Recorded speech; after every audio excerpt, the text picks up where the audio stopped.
in the city. So Lagos, if you're yet to leave the comfort of your home, you need to be very prepared for the weather.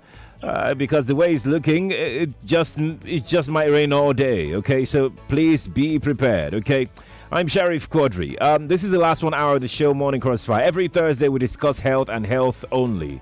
And today it won't be any different. So you're welcome to join our live stream on Facebook, Nigeria Info 99.3, and also on YouTube, Nigeria Info 99.3. I'll also be reminded that later today at 3 p.m., the very last round of the Roundtable Conference will be coming up. For those who missed out on Tuesday and Wednesday's editions of the Roundtable for this time, because Roundtable comes up twice in a year, right?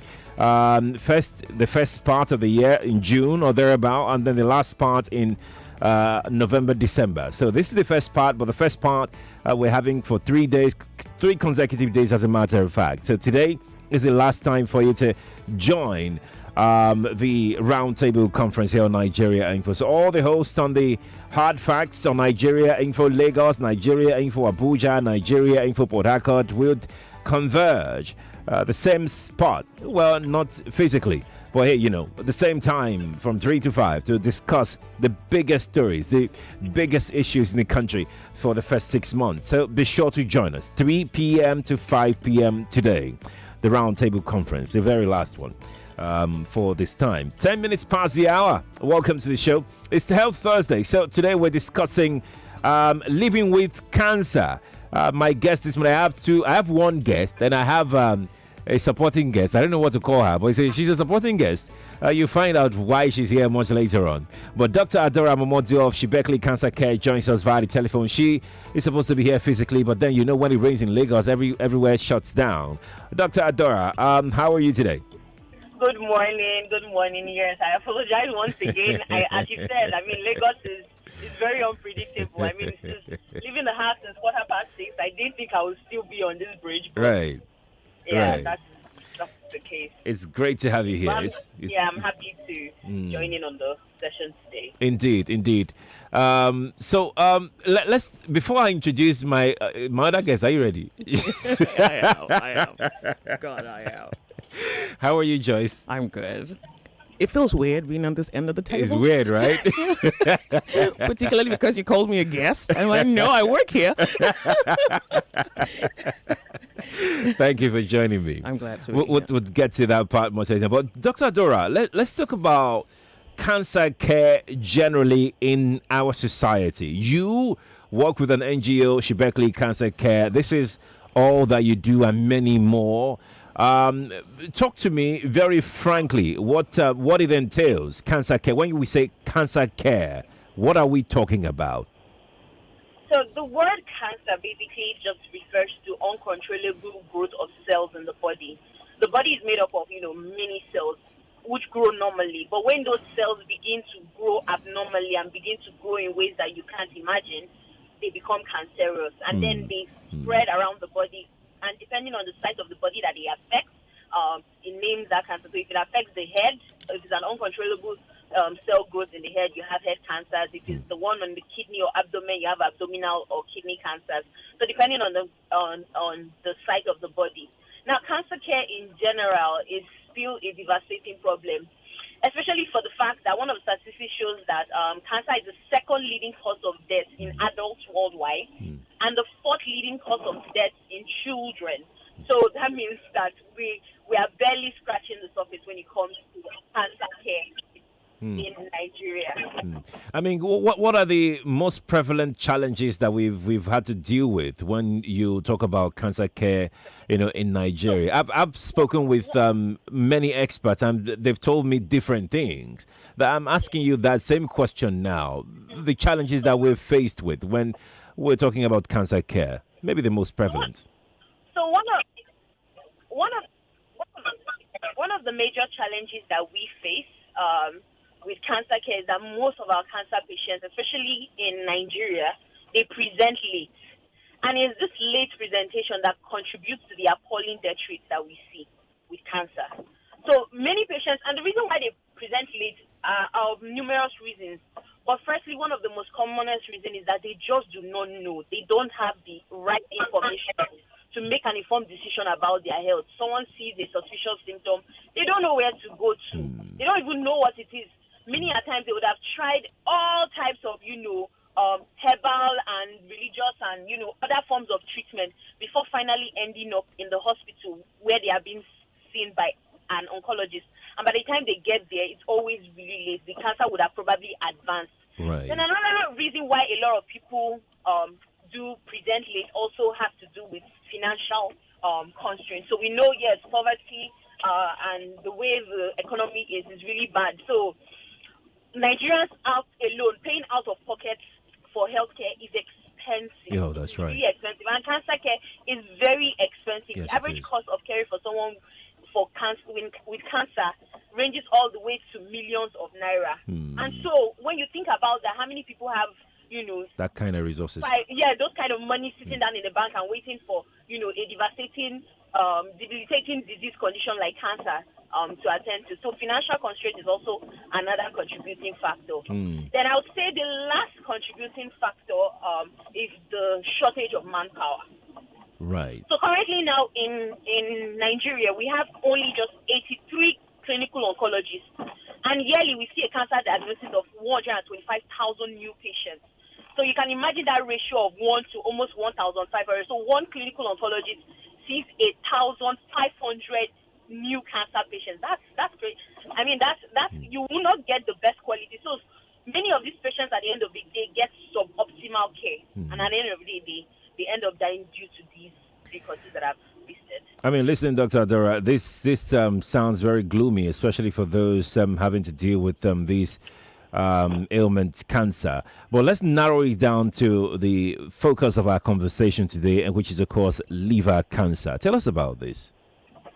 Okay, so liver cancer or hepatoblastoma is a type of cancer that affects the liver. It's a malignant tumor that affects the liver in children. And for children, it accounts for 1% of all the pediatric types of cancer. So it's a very, very common cancer that affects children. What we see is that up till now, we don't know the actual cause. Cause of hepatoblastoma right? And then we find out that hepatoblastoma affects more males. It has a prevalence for more males than females with a ratio of 1.2 to 1.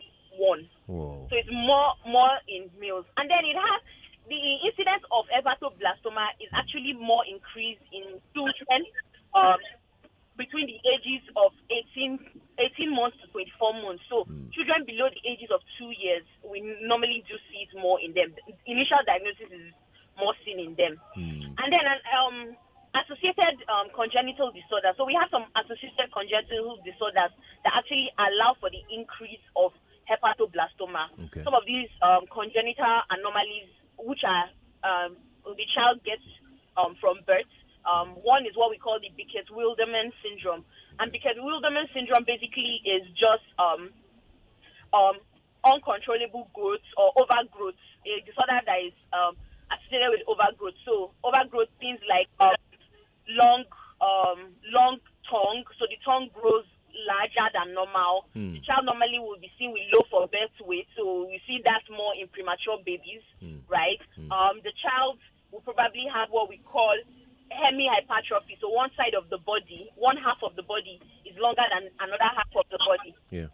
And another thing we also see with them is that most of these children actually have parents who have what we call familial polyps, right? So the parents have, or there's a genetic or family history of familial polyps, and so these children end up having. What does that mean? Can you break it down for my listener to understand, doctor? What does it mean? So familial polyps or familial adenomatous polyps is a type of polyps that we see in adults, and it affects the area of the digestive tract. Okay. Majorly the liver, around the liver, ranging all the way to the gallbladder area. So it's a type of polyp that is a type of growth, and it is most picked up in the DNA chromosome 11. Okay. So when there's a mutation in that chromosome 11, then we see that being transmitted into the child. Dr. Adaora, thank you so much for breaking that down for us. But one thing that's really stuck out for me while you're saying that is the prevalence of liver disease, liver cancer in children. I mean, why in children? I'm still trying to figure that out. I mean, what makes children susceptible to liver cancer more than adults?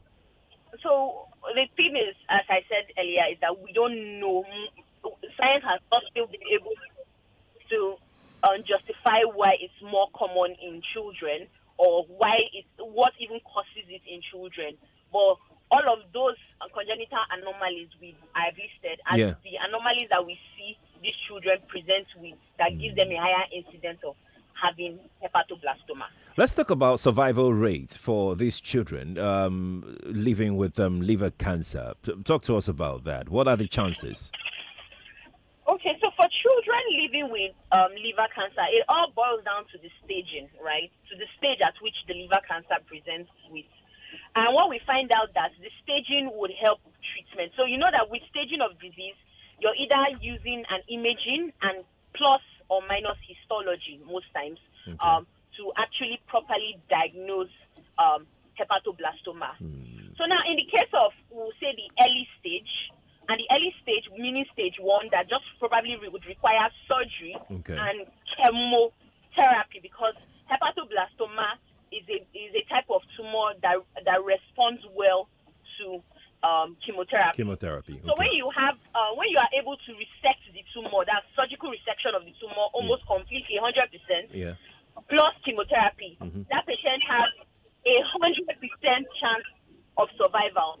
However, the outcomes get worse as the tumor progresses. So when there's metastasis, right, you're not able to resect the tumor well enough because there's already metastasis to some other areas, and those metastases will not respond well to chemotherapy. And so you have a poorer outcome, as low as 80 to as low as 50%. And then because of this low prognosis, there's a higher chance of reoccurrence of this cancer. So we now see that even after treatment, after going through a series of sessions of chemotherapy, after resecting the tumor, and the cancer does reoccur, it lowers the chances of survival. Dr. Adaora, thank you. Please stay on the line with me. Joyce is here, though, talking about experiences and connection to those. Some of us have, I know that some of us have somebody, or we know someone, or personally we're dealing with these things amongst us. So we can tell these stories. I've had some close relations, deal with cancer before. So I can tell my own fair share of cancer story. Joyce is here as well to help us, drive this message home. Joyce, good morning to you once again. Good morning to you. And I'm not saying that you've got cancer. I'm just saying that you may have one story to tell us. Oh, absolutely. Yeah. Tell us about your niece. My elder sister's daughter. Okay. She's a year old.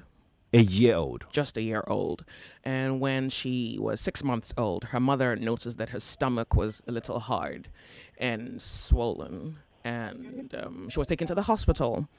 Diagnosis, first test, and of course, scans revealed that she had tumors in her liver. And treatment began immediately. When she was 6 months. 6 months. Okay. So she started chemotherapy and has been on chemotherapy, pretty much undergoing treatment. What happened was we actually had faith that it was going to be dealt with because the assumption was we caught it on early. The doctors, and maybe that's one of the things I'm actually grateful for, the availability of doctors to have been on ground to early enough, quickly enough, try to see whether they could nip it in the bud. Well, they did everything that they could. Eventually, the doctors advised us that she would need a transplant.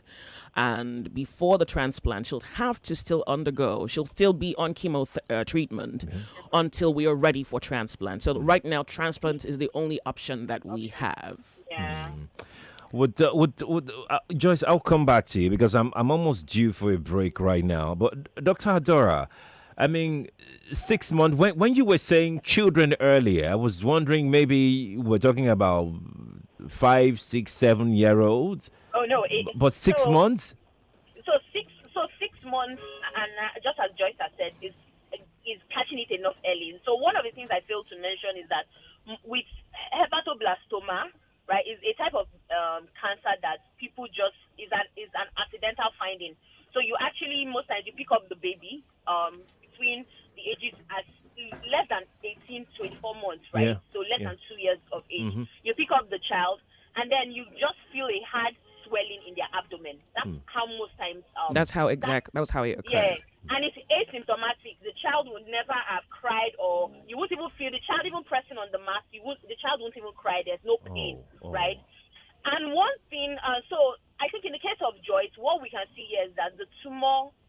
So the tumor actually has an affinity for the right lobe of the liver. However, in the case of bilateral affectation, which might be what is in this case, right, where it affects both lobes, both the right lobe and the left lobe, right, the definitive treatment is a liver transplant. But of course, you would still require chemotherapy. Now, the good thing, unlike other types of cancers, is that hepatoblastoma responds or is sensitive to chemotherapy. Okay. And so it does well. But what is most important is making sure that they are able to get 100% resection of that tumor, and which is what a liver transplant will do when the tumor has affected the entirety of the whole liver, right? So a liver transplant, and then getting that child on chemotherapy to make sure that there is no metastasis to other organs, so organs like the lung, organs like the bone, which are in near proximity of affectation, right?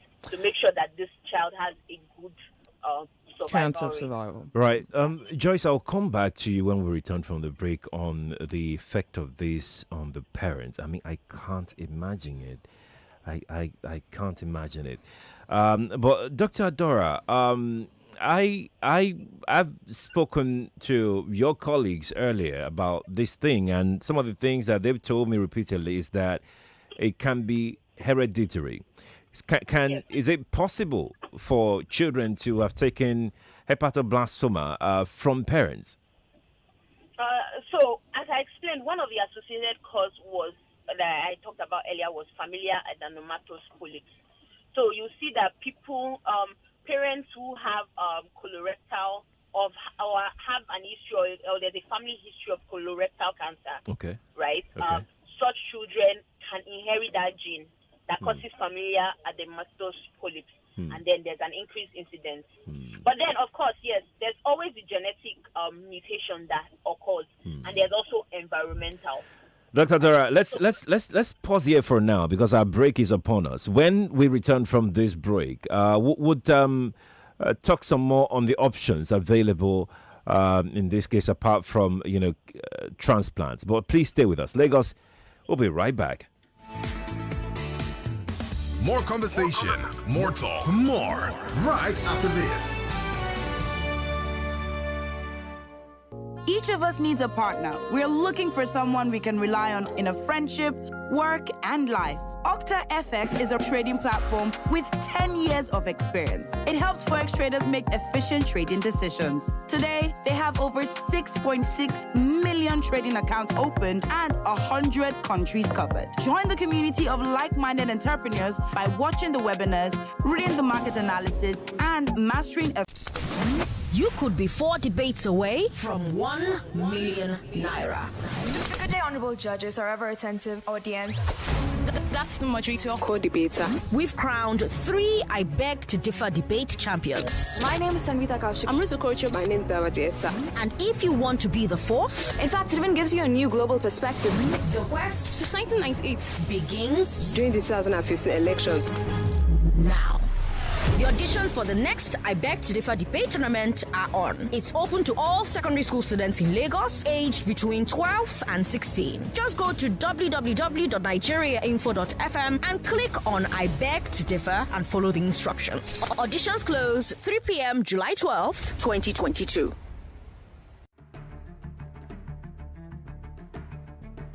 And I want to assume that you would run because I want to give the listeners context for the conversation. In 2019, you were running mate to Atiku Abubakar. What did you learn then that you will not repeat this time? Yes, when is the president coming out to address us? There's a few things. One, I have a burden and a passion for young people. The fact that you have elected a man does not mean then you begin to order him around. The president will do whatever is good for the country. Mr. Adesina, isn't the president responsible to the people? What should the next president do to root out stakeholders who are complicit? You fire those. Those that need to be fired are fired.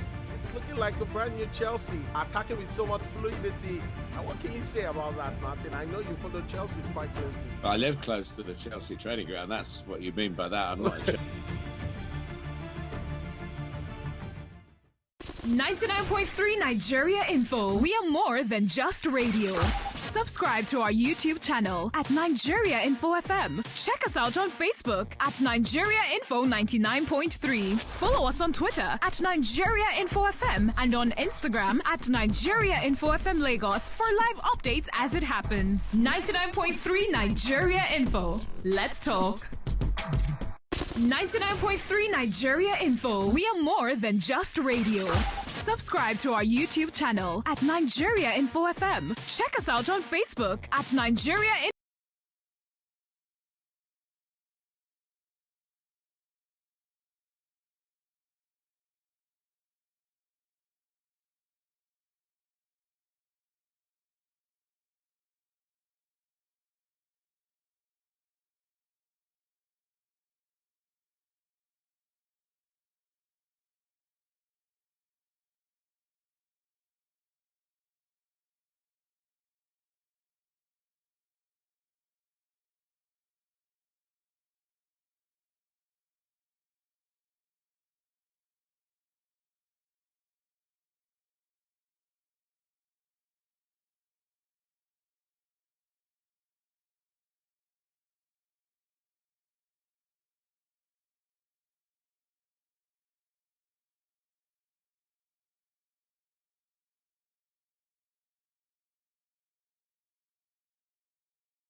Nigeria Info.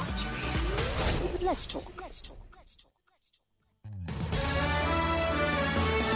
Welcome back to the Crossfire, 99.3 Nigeria Info, 8:36, going on 37 is the time. I am Sheriff Quadry.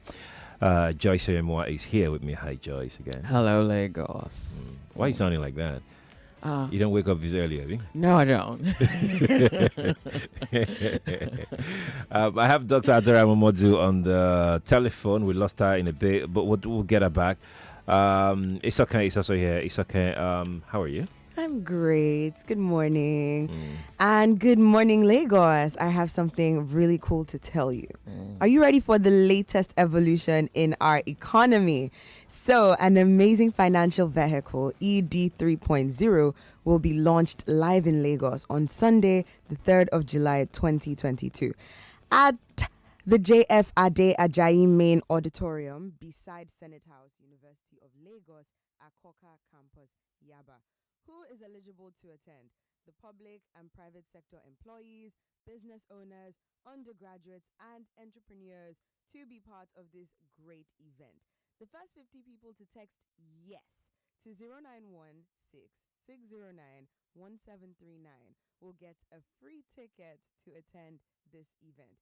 It's high time we aggressively changed our financial status for the better. Oh, there's more. I have something else to tell you. This is for the guys in the house who are fashionistas. Lucas Green is offering a highly discounted wardrobe makeover for men. With 100,000 naira, you will get a whole bunch of 13 items, which includes a suit, 3 kaftans, 3 tunics, 2 pairs of trousers, a pair of shoes, and a pair of sandals. This package will get you covered for all your events all year long. And it's a bespoke package, so your measurements will be taken and you will have to choose your fabrics and designs before production. Just call or send a DM now to 0703-286-7011. And the offer is highly limited, so you have to be super quick. Good luck.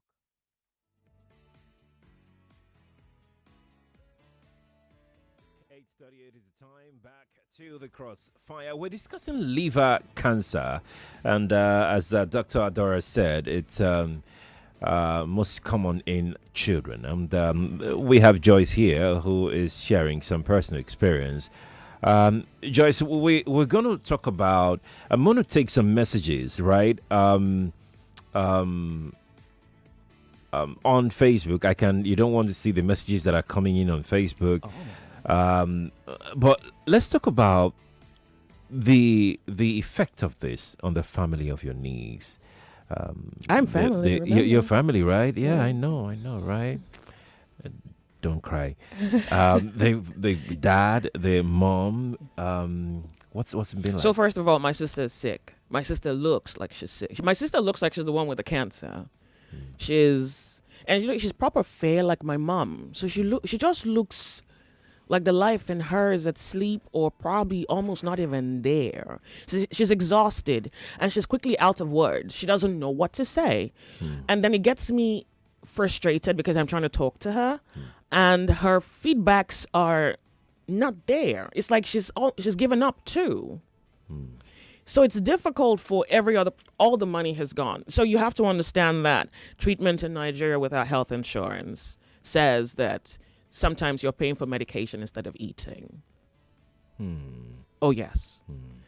And that's one way to put it. I'm just trying to let you understand what it means to have something as serious as dealing with cancer. It's that as long as you're treating it, money is going there and you're spending more than you're earning. So if you're not in debt already, you're about to go in debt. Except the one who's ill dies. If it's cancer and you're Nigerian, you almost cannot, except you really are rich or say you have money. Let me just say have money. And cancer isn't cheap. No, it is not. And then you don't have health insurance. And then your income is really what it is. And it comes at the end of the month. And you have to... You're neck deep in debt. Yeah. Oh, absolutely. If you're not in debt yet, you're about to get in debt. It's that. That's the certain outcome. Or you're about to beg. Let's talk about what's the cost implication? Your niece needs a transplant, right? Yes, like you my niece said. needs a transplant, and we sent her doctor's report to India, and it came back. So basically, we need about $55,000. Oh, wow. Yeah, and India is cheaper. We considered Singapore, and the liver transplant alone in Singapore is about $55,000. Liver alone, besides every other thing else that needs to go into, from transport, hotel, whatever, just liver alone. So India is cheaper for us. And then the Indian doctors are telling us to hold extra cash, that things on ground might flip around. And you don't even know what that means. You don't know. You know, because when they say hold extra money, it's like you don't know. $500, $5,000, or another $30,000. Like what is hold extra cash? You really don't know. You don't know. You don't know. What's the effort like in getting that right now? So that's the thing. It took us a while to really get to that point to determine how to raise the money. One, we're not. So let me even tell you how it's difficult for me. I'm not known to beg. Yeah. I don't know how to beg or solicit. Let's use the word solicit for funds. Yeah. So he's taking a psychological reversal. Yeah. To say, well, get off your high horse and go hit the streets with a cup in hand and just say, hey, you help my niece or she's dying. That's really what it took for me. And I'm trying not to think about it I can so see much. that. I'm really trying not to think about it. And I'm stepping out. And so I had to approach you to say, well, my niece is about to die and I need to beg for money. No, it took me a while to come to that. Terms with that you have to beg for money. I wish Nigeria was better. I wish we had health insurance. Then you would pretty much not need as much. So the difficult thing is you have to do what you can, or you have to watch the victim gradually die. It's one or the other. Trust me, quite a number of people can relate to that, because that's how cancer is. It takes the person away, it chips the person's life away. One chunk at a time. It just keeps going gradually. And it's painful because you want to help. Yeah. It's painful because you have been helping. It's painful because you have exhausted everything that you've got on you. It's even more painful because the patient sometimes, they kind of like just come to the realization that, oh, well, we've all tried. You know the funny thing? A doctor was telling me that the pain that child is going through, that we have no reference for it. No, there's no explanation. There's no description. So even just observing the child, it's psychological trauma. It's psychologically traumatizing, even for you, the extended family member, or the father or the mother. It's like you watch them and you're trying to comprehend the pain, and you nearly understand it, and you start to die yourself. My God. Yeah. So how can people help if they want to help? What's her name? Flourish. Flourish. She's gonna flourish. Amen. Yeah. Amen to that. How can we help Flourish? Yesterday I was thinking about the dollar. Yeah. And the fact that for every dollar a Nigerian gives to me, well, if you give me dollars, that would be pretty much straightforward to the hospital, right? Yeah. Otherwise, if you give me naira, except central bank is going to be helping me transfer it at the central bank rate. Otherwise, the black market is going to be taking away 200 naira on every dollar. And that's really heartbreaking. So it seems as though the 55,000, that was exactly what Mama was referring to. Yeah. The $55,000 that we're looking for, it better come in dollars. Otherwise, if say you give me 25 million naira and I'm going to the black markets to change it, every Nigerian naira, every dollar, I'm losing 200 naira on every exchange, on every dollar exchange. So I want to ask Nigerians to understand that I'm in a bottleneck, and I'm please asking that they do what they can. I want to give out a bank detail, if that's okay. Yes, please do. Okay, Zenith Bank, 0146488833. This is Zenith Bank, 0146488833. I think that's a better way to put it.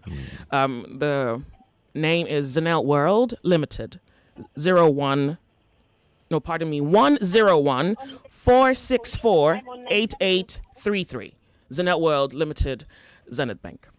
Can you call the account number again? Sure. 01. What am I saying? 101. 101-464-8833.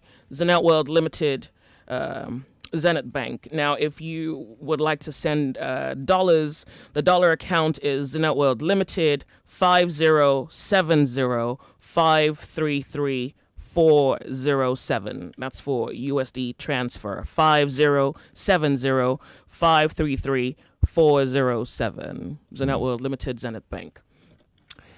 So where's Flourish right now? Oh, she's at home. Okay. And you can hear her chime in every time you're on the phone. She sounds like she doesn't know what's happening.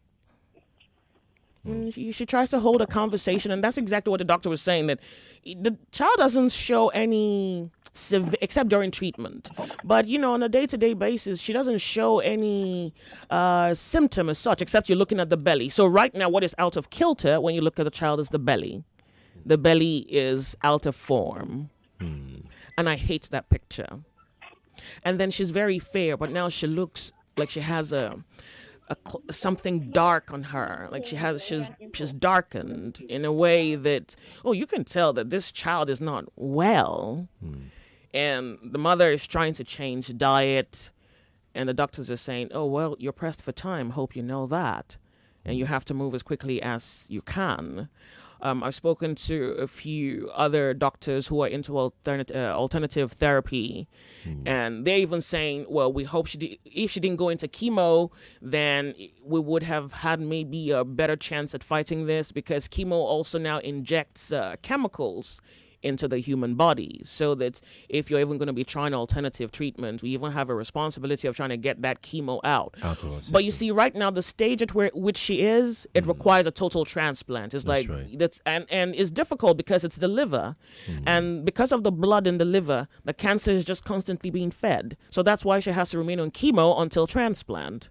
So it's a difficult thing to come to terms with. It's very difficult to contend with.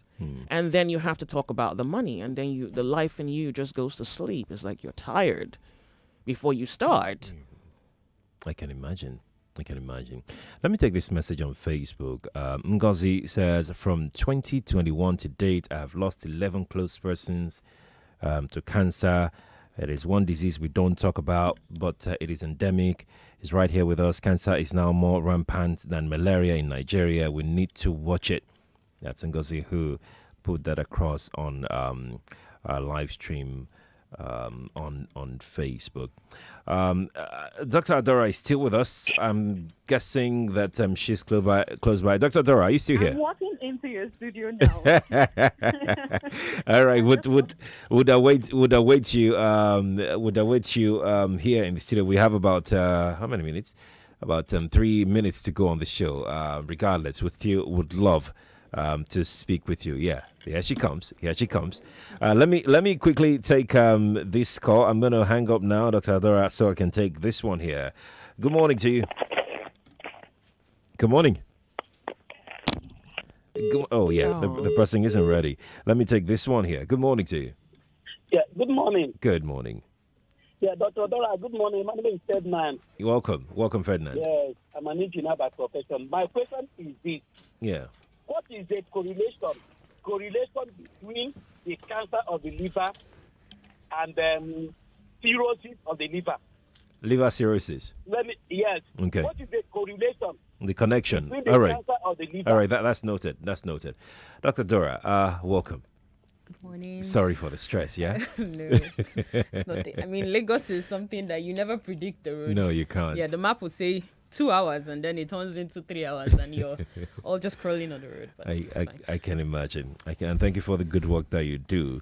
Ferdinand wanted to know the connection between liver cirrhosis and liver cancer. So liver cirrhosis is a disease of the liver. Yeah.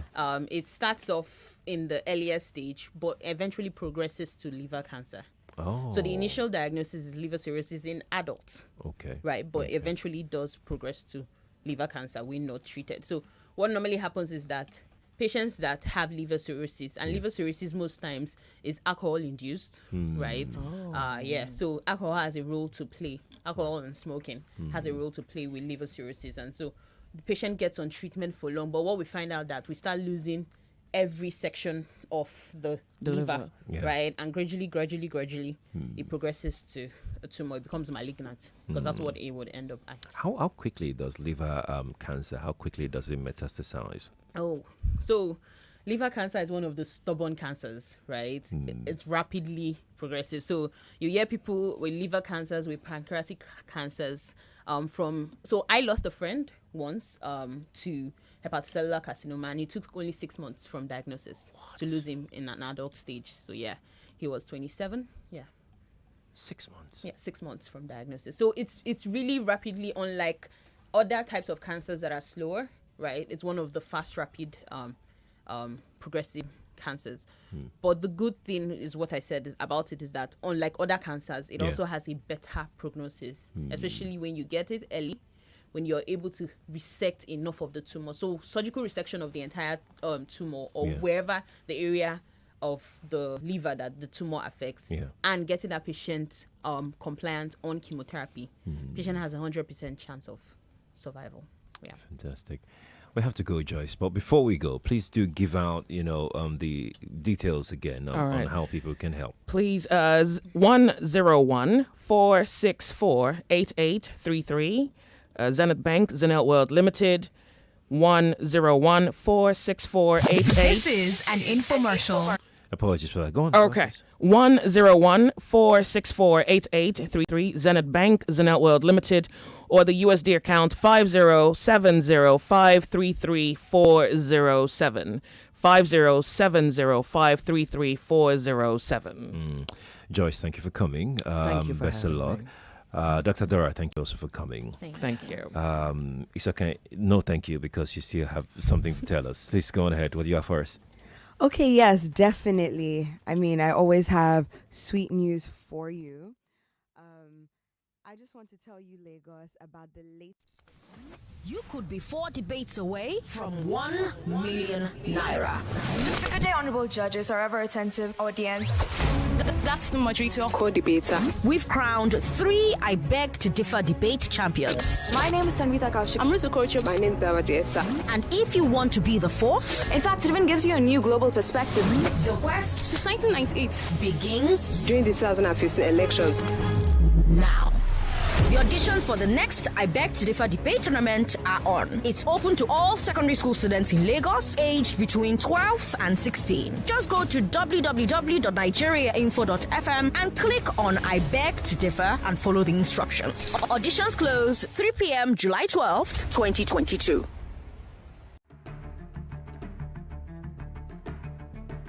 And I want to assume that you would run, because I want to give the listeners context for the conversation. In 2019, you were running mate to Atiku Abubakar. What did you learn then that you will not repeat this time? Yes, when is the president coming out to address us? There's a few things. One, I have a burden and a passion for young people. The fact that you have elected a man does not mean then you begin to order him around. The president will do whatever is good for the country at any given time. Mr. Adeshino, isn't the president responsible to the people? What should the next president do to root out stakeholders who are complicit? You fire those. Those that need to be fired are fired. It's looking like a brand new Chelsea, attacking with so much fluidity. And what can you say about that, Martin? I know you follow Chelsea quite closely. I live close to the Chelsea training ground. That's what you mean by that. I'm not. 99.3 Nigeria Info. We are more than just radio. Subscribe to our YouTube channel at Nigeria Info FM. Check us out on Facebook at Nigeria Info 99.3. Follow us on Twitter at Nigeria Info FM and on Instagram at Nigeria Info FM Lagos for live updates as it happens. 99.3 Nigeria Info. Let's talk.